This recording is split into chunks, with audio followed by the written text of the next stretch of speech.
Yan, happy Father's Day po sa lahat. Wala tayong ulam ngayon kahit Father's Day.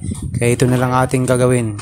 Meron tayong crispy chicken skin ni Master Bicnok. Meron tayong classic or original flavor.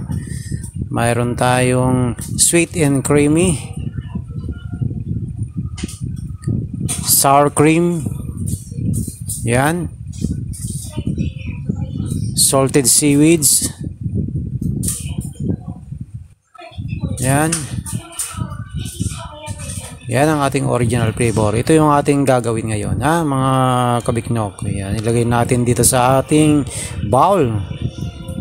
Kung yung makikita.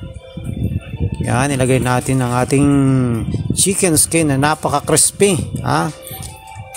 Mas crispy pa sa relasyon nyo. Ilagay natin yung ating vegetables. Yan ang ating pipino. Yan. Bahala kayo kung ilang pipino ilagay nyo. Kamatis.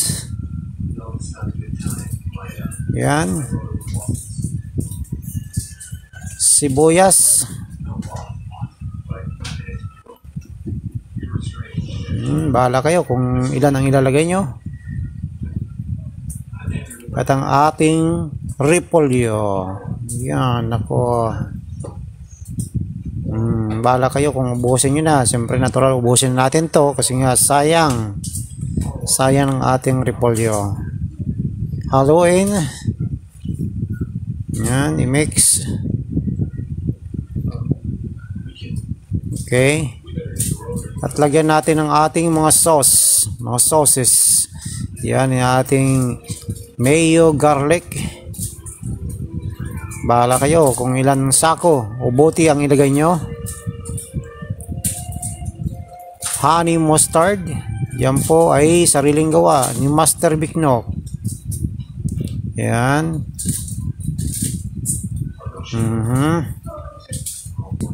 Spicy sauce. Yan. Bahala kayo kung ilan ang ilalagay natin. Okay. Yan. Tama lang. Tama lang kasi sobrang angang yan. Okay. At i-mix na natin. Napakasarap nitong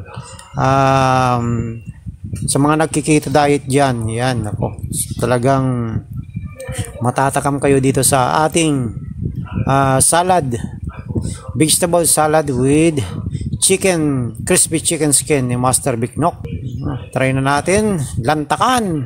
Sa mga nagkikito-kito diet dyan, ito ang pagkain para sa inyo. Unang subo. Thank you, Lord. Sarap!